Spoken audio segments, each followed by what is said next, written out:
Minglawa, improve your English toward yet the vocabulary for beginners. ဒီသင်ခန်းစာလေးကနေပြီးတော့ကြိုဆိုလိုက်ပါတယ်ဒီနေ့ကတော့အပိုင်း30ဖြစ်တယ်ပေါ့နော်အပိုင်း30မှာဆိုရင်ကျမတို့ farm animals တွေဖြစ်တဲ့ဒီလယ်မှာရှိတဲ့ဒီတိရစ္ဆာန်လေးပေါ့နော်ဆိုတော့အဲ့ဒီတိရစ္ဆာန်နဲ့ပတ်သက်တဲ့ဝါဟာရလေးတွေကိုကျမတို့လေ့လာမှာဖြစ်ပါတယ်ဒါဆိုရင်ကျမတို့အခုဒီ farm animals တွေပေါ့နော်လယ်ဝင်းမှာရှိတဲ့ဒီတိရစ္ဆာန်လေးတွေအကြောင်းကိုတိရစ္ဆာန်နဲ့ပတ်သက်တဲ့ဒီဝါဟာရလေးတွေကျမတို့မှတ်ကြမယ်ဆိုတော့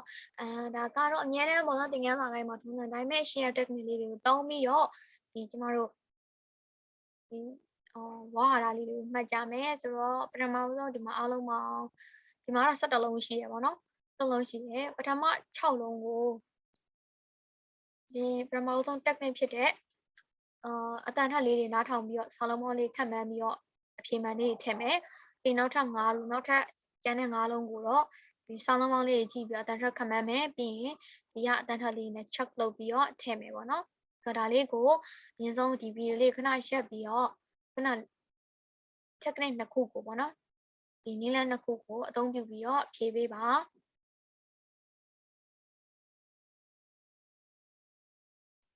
ကျမတို့ဒါဖြည့်ပြီးသွားပြီဆိုရင်တော့အဖြေလေးတွေရလာလိမ့်မယ်ဒါကတော့ကျမ show answer လုပ်ပြီးထားပါတော့အဖြေလေးပြပေးထားတာဆိုတော့ကျမအဖြေလေးတွေရပြီဆိုလို့ရှိရင်technique နံပါတ်3ဖြစ်တဲ့ကိုယ့်ရဲ့ပုံရင်းပြင်မှာပေါ့နော်ရှိတဲ့တင်တရိတ်ဆန်လေးတွေနဲ့ကျမတို့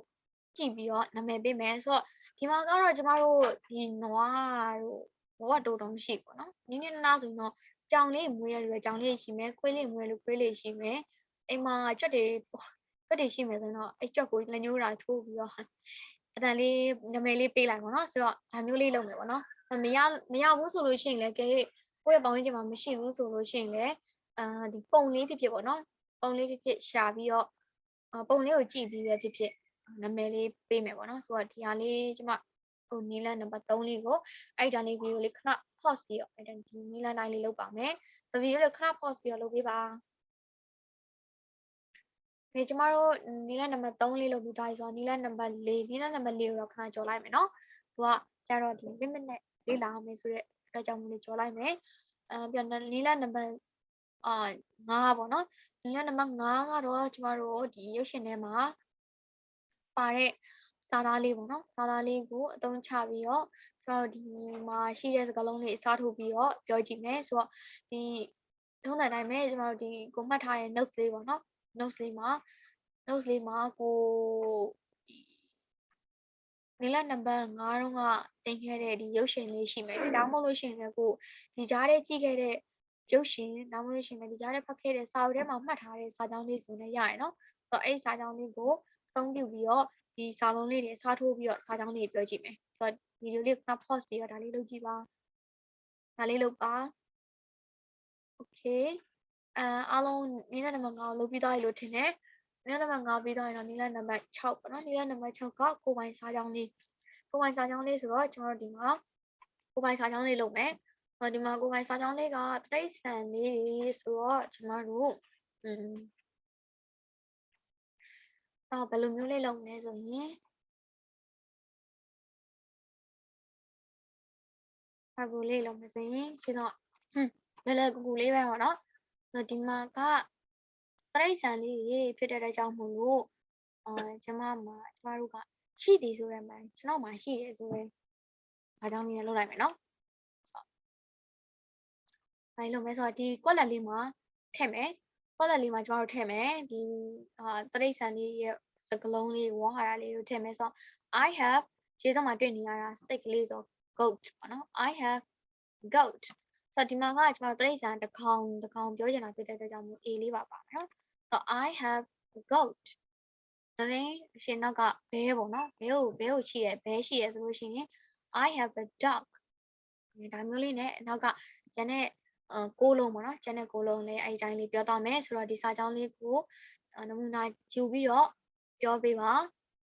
ဒီစာကြောင်းလေးနမူနာကြည့်ပြီးတော့ပြောပေးပါဒီဗီဒီယိုခဏ pause ပြီးတော့ပြောပေးပါနော် okay ပြီးသွားပြီဆိုရင်တော့ကျမတို့နီလနံပါတ်9ပေါ့နော်9ဖြစ်တဲ့ဒီစကလုံးကွန်ရက်ပေါ့စကလုံးကွန်ရက်ကိုသုံးပြီးတော့လုပ်မယ်ဆိုတော့စကလုံးကွန်ရက်ကိုသုံးဖို့အတွက်ကျမတို့ဒီထဲမှာနှလုံးလောက်ပေါ့နော် ဒီတရိတ်ဆန်စာလုံးထဲမှာစက်တလုံးထဲမှာနှလုံးလောက်ကိုကျမတို့ဒီစကလုံးကွန်ရက်ကိုအသုံးပြုပြီးတော့ vocab တွေတိုးပါအောင်ရှာပြီးတော့မှတ်ပါမယ်ဒီဗီဒီယိုခဏ pause ပြီးတော့ကြားလေးလုပ်ပေးပါโอเคလုပ်ပြီးသားပြီဆိုရင်တော့ကျမတို့နောက်ထပ်နည်းလမ်းလေးပေါက်မယ်နောက်ထပ်နည်းလမ်းလေးကတော့ဒီစကားလုံးကွန်ရက်နဲ့ဆင်းတဲ့ဒီ dictionary ကြည့်ပြီးတော့လေ့လာမယ်ပေါ့နော် dictionary ကြည့်ပြီးလေ့လာဖို့အတွက်ကျမတို့3လုံးခုနနှလုံးကိုဖယ်ပြီးတော့ကျန်တဲ့6လုံးနဲ့ကနေပြီးတော့ကျန်တဲ့တိုက်က3လုံးကိုရွေးချယ်ပြီးတော့လုပ်ပေးပါဒီနေ့မှာတော့3လုံးလုပ်တယ်ဆိုရင်ဒီနည်းလမ်းလေးကကျမဘယ်ဟာကိုသုံးလိုက်လဲဆိုရင်ကျမ technique 6ဖြစ်တဲ့ဒီ limit လောက်တာပေါ့နော်ကိုဒီကိုမှတ်နိုင်တော့ limit လောက်တာပေါ့ဒီမှာတော့ကျမကဗီဒီယိုလေးကိုဒီဗီဒီယိုလေးကြည့်နေလို့တက် limit လုပ်ပေးလိုက်တာပေါ့နော်ကိုက9လုံးလောက်ရရဲဆိုတော့9လုံးလောက်ရှာလို့ရတယ်နောက်ထပ်တစ်နေ့ကျတော့မှနောက်ထပ်9လုံးရှာပေါ့နော်ဒီနေ့မှာကျမကတော့3လုံးလောက်ရှာခိုင်းနေပေါ့နော်3လုံးလောက်ဆိုရင်စကားလုံးတွေအဓိပ္ပာယ်တွေအများကြီးထွက်လာမှာဆိုတော့ဒီလိုမျိုး3လုံးလောက်ဒီဗီဒီယိုလေးကိုခဏ pause ပြီးတော့3လုံးလောက်ဒီကျန်ခဲ့တဲ့6လုံးတွေကနေပြီးတော့နော်3လုံးလောက် dictionary ထဲမှာကြည့်ပြီးတော့လေ့လာမယ်ဗီဒီယိုလေးကိုခဏ pause ပြီးတော့လေ့လာပါနော်โอเคကျမတို့လေ့လာပြီးသားပြီဆိုရင်တော့နောက်ထပ်နည်းလမ်းလေးပေါ့နော်နောက်ထပ်နည်းလမ်းလေးကတော့ etymology ကတော့ကျမတို့ခုနဒီကျမပြခဲ့လို့ပဲပေါ့နော်ဒီ etymology of ဆိုပြီးတော့ရှာလိုက်ပြီးတော့ဒါလေးကြည့်လိုက်လို့ရတယ်ပေါ့နော်ဒါလေးကတော့မိတ်ဆက်အနေနဲ့လည်းပြောပြထားတာဖြစ်တဲ့ကြောင့်မျိုးဒါလေးကိုကြော်လိုက်လို့ရတယ်ဆိုတော့ဒီနေ့မှာသင်မဲ့ technique လေးရောက်လာပြီပေါ့နော်ဒီနေ့မှာသင်မဲ့ technique လေးကကျမတို့ဘာ technique လေးဖြစ်မယ်ဆိုလို့ရှိရင်ဒီ fan လဲဖြစ်မယ် vocab တွေကိုလည်းပို့ပြီးမှတ်မိစေမယ့်နည်းလမ်းလေးပေါ့နော်ဆိုတော့အဲ့နည်းလမ်းလေးကကျမတို့ဒီ game လေးတွေဆော့တာပေါ့ game လေးဆော့ပြီးကျမတို့ vocab လေးတွေမှတ်မယ်ဆိုတော့ကျမတို့ဒီ game လေးဖြစ်တဲ့ဒီပုံလေးတွေဆွဲပြီးတော့ဆောင်းလုံးလေးခမန်းရတဲ့ game တို့နောက်ပြီးတော့ဒီပေါ့နော် puzzle လေးတွေပေါ့နော်ဒီဆောင်းလုံးလေးတွေကိုဆောင်းလုံးလေးအများကြီးပေးထားတယ်အဲ့ထဲမှာဆောင်းလုံးလေးပြန်မရှားတာတို့ပေါ့နော်ဒီလိုမျိုး game လေးပေါ့အဲ့လို game လေးတွေကိုဆော့မယ်ဆိုတော့ဒီ game လေးတွေကကျမဒီ game လေးနဲ့ဆော့ထားတဲ့ tutorial လေးကျမလုပ်ပေးထားတယ်ဆိုတော့အဲ့ဒီ video လေးကိုကျမဒီ description လေးမှာပေးထားမယ်ပေါ့နော် description လေးမှာအဲ့ဒါလေးကိုပေးထားမယ်ဆိုတော့ကျမတို့ဒီနေ့ဒီ video လေးကိုကြည့်နေတဲ့သူတွေလောက်ရမှာကခုနကဒီ video လေးကိုပေါ့နော်ခုနကဒီကျမ description မှာပေးထားမယ့် video လေးကိုအရင်ဆုံးကြည့်ပါကြည့်ပြီးလို့ရှိရင်ဒီ12လုံးပေါ့နော် sorry 17လုံးပေါ့ဒီနေ့သင်ခဲ့တဲ့ vocab 17လုံးပေါ့နော်ဒီနေ့သင်ခဲ့တဲ့ vocab 17လုံးကိုဒီ game လေးတွေမှာပေါ့နော် game လေးတွေမှာ vocab 17လုံးအသုံးချပြီးတော့ဆော့ပေးပါဆိုတော့ဒီဟာလေးကိုတော့ကျမဒီ video လေးကိုဒီ vocab video လေးကိုကြည့်ပြီးတော့မှခုန tutorial လေးကိုကြည့်ပြီးတော့အဲ့ဒါလေးကိုဆော့ပေးပါနော်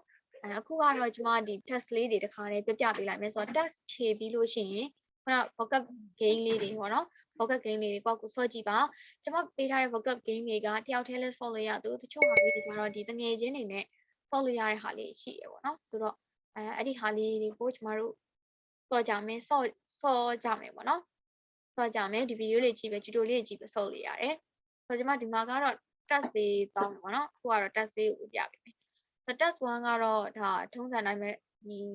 အခရာလေးစီရဆိုတော့ဒါလေးကိုတော့မဖြေခိုင်းဘူး test 2လေးဖြေမယ်နော် test 2ကအတန်းထက်လေးကိုနားထောင်ပြီးတော့စောင်းလုံးလေးကိုပြန်စီရဒါလေးဖြေမယ်ဖြေပြီး screenshot လေးရိုက်မယ်ပြီးရင် test 3ကဒါခွက်လက်ဖြေမယ် test 4ကတော့ဒီအဖွဲ့ဒီအုပ်စုထဲမှာပေါ့နော်ဒီအုပ်စုထဲမှာမရှိတဲ့အကောင်ကိုရွေးချယ်ပေးရမယ် test 5ကတော့test 5ကတော့ကျမတို့ဒီ test 2နဲ့အတူတူပဲပေါ့နော် test 2နဲ့အတူတူပဲ test 5က test 2နဲ့အတူတူပဲဆိုတော့ test 5လေးကိုမပြောပြတော့ဘူးပေါ့နော်တော်တော်နားထောင်ပြီးတော့ရေးအောင်မယ်ဟုတ်ပြီဒီအောက်ကဒါလေးလဲဒါကဒီ noun တွေမှာအများတွေပေါ့နော် noun အများတွေဆိုတော့ဒီဟာလေးလည်းမသိရသေးရဲ့အတွက်ကြောင့်တခြားလေးမသိရသေးတဲ့အတွက်ကြောင့်မို့လို့ကျမတို့ကဒါလေးကိုလည်းကြော်လိုက်မယ်ပေါ့နော်ဆိုတော့ကျမတို့ဖြေရမှာက test 2ဖြေရမယ် test 3ဖြေရမယ်ပြီးရင် test 5ဖြေရမယ်ပေါ့နော်test 4ဖြေရမယ်ဆိုတော့ test 2 3 4 5ဖြေရမယ်ပေါ့နော်ဆိုတော့ကျမဒီထဲမှာဆိုရင် test 2နဲ့ test 4ကိုကျမ3နဲ့4ပေါ့နော်3နဲ့4ကျမဘာသာလေးပြန်ပြမယ်ဒီမှာ test 3မှာဆိုလို့ရှိရင် Many people have blank at home. They like to catch mice and sleep a lot. ဆိုတော့ဒီအိမ်မှာပေါ့နော်တချို့လူတော်များများရဲ့အိမ်မှာရှိပါတယ်တဲ့သူတို့တွေကကြောင်ကို sorry mic ဆိုတာကတော့ကျွန်မကြွက်တွေပေါ့နော်ကြွက်တွေရဲ့အများဆိုတော့ကြွက်တွေကိုတဲ့ဖမ်းရတာကြိုက်ပြီးတော့အိပ်ရတာကြိုက်တယ်တဲ့ဆိုတော့ဗာလေးဖြစ်မလဲဖတ်မှန်းကြည့်ပါနော်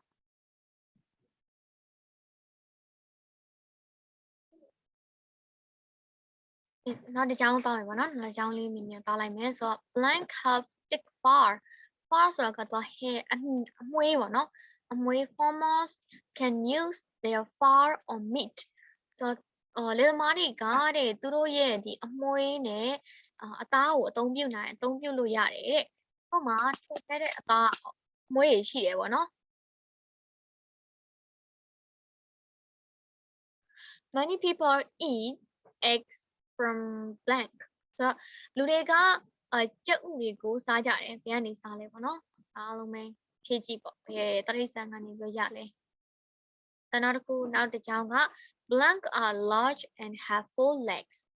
they can run very fast ဆိုတော့ကောလက်တွေကကြီးပြီးတော့ခြေလေးချောင်းရှိရဲသူတို့ကမြန်ပြေးနိုင်ပါနော်အရန်မြန်ပြေးနိုင်တယ်တဲ့မြန်ဆန်စွာပြေးနိုင်တယ်ဆိုတော့ဘယ်ကောင်လေးဖြစ်မလဲဆိုတော့မှန်းကြည့်ပေါ့နော် blank are popular pets they move their tail when they are happy ဆိုတော့ကောလက်တွေကတဲ့ဒီလူကြိုက်များတယ်ပေါ့နော်ရေပန်းစားတဲ့အိမ်မွေးတိရစ္ဆာန်လေးဖြစ်တယ်တဲ့သူတို့ကတဲ့သူတို့ပျော်တဲ့အခါမှာအမီးလေးကိုလှုပ်တယ်ပေါ့နော်လှုပ်တယ်ဘယ်ကောင်လေးဖြစ်မလဲဆိုတော့နောက်တစ်ကြောင်းက blank look fat and can eat both plants and meat ဆိုတော့ဒီကောလက်အကောင်လေးတွေကဝတယ်ပေါ့နော်ပြီးတော့သူတို့ကဒီအပင်တွေရောအသားတွေရောသူတို့စားနိုင်တယ်တဲ့ဘာလေးဖြစ်မလဲမှန်းကြည့်ပေါ့နော်ဘယ်ကောင်လေးဖြစ်မလဲနောက်တစ်ခု blank are small they have big back feet and can run very fast ဆိုတော့သူတို့တွေကကောလက်တွေကသေးတယ်သူတို့မှာကဒီနောက်6ပေါ့နော်နောက်6ကတော့ကြီးပြီးတော့အရန်မြန်တယ်ပြေးတာအရန်မြန်တယ်ပေါ့နော်ဆိုတော့ဒီကောင်လေးကဘာဖြစ်မလဲမှန်းကြည့်ပါပြီးတော့ blank are birds that can swim and fly ဆိုဒီကောလက်လေးတွေကငှက်တွေဖြစ်တယ်အဲ့ဒီငှက်တွေကဘယ်လိုငှက်တွေလဲရေကူးနိုင်ပြီးတော့ပြန်နိုင်တဲ့ငှက်တွေဖြစ်တယ်တဲ့ဆိုတော့ဒါလေးဒီကောင်လေးကဘာလေးဖြစ်မလဲပေါ့နော်မှန်းကြည့်ပါဆိုတော့ number 9 if there is a blank in your house you can get a cat a gadget ဆိုအိမ်ရဲ့မင်းရဲ့အိမ်မှာတဲ့ကောက်လက်တကောင်ရှိမယ်ဆိုလို့ရှိရင်တဲ့မင်းကဒီကြောင်ကိုဖမ်းခိုင်းလို့ရတယ်တဲ့ဆိုတော့ဘယ်ကောင်လေးတွေကိုဖမ်းခိုင်းမလဲပေါ့နော်မှန်းကြည့်ပါဆိုနောက်ဆုံး number 10 many farmers have blank to get their milk ဆိုတော့ many farmers လယ်သမားအများစုမှာ have ရှိကြတယ် to get their milk သူတို့ရဲ့ note ကိုရဖို့အတွက်ကောက်လက်အကောင်လေးရှိရပါတော့ဆိုဘယ်ကောင်လေးလဲမှန်းကြည့်ပါ okay ဒါလေးရတော့ task 3ပေါ့နော် task 3